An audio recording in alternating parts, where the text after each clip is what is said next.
Hi guys, welcome to our channel. So in this video we can see what are the latest AI news. So let's get started. Number one AI news.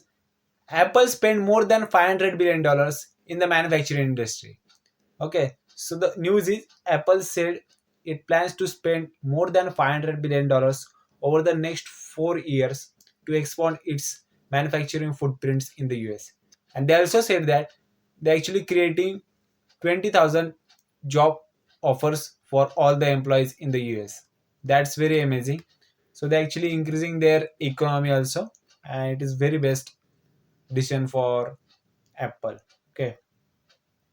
The number two AI news, it is an Alibaba spent more than $52 billion in the AI and cloud in the next 3 years. Okay. So the news is Alibaba to spend more than $52 billion in AI cloud over next 3 years. Major Chinese tech companies has been ramping of efforts to spur AI business growth. You can also see that the DeepSeek it is also from the Chinese. In the DeepSeek, they're actually using reinforcement learning. They actually because of that they reduce their cost and increase their efficiency.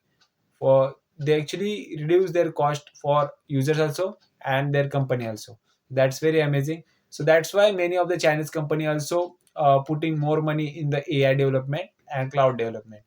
And because of cloud, it is also the future because all the AI development it is happen on the cloud.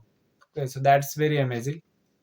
So these are the latest AI news. So if you like this video, comment, share, and subscribe. See you in the next video.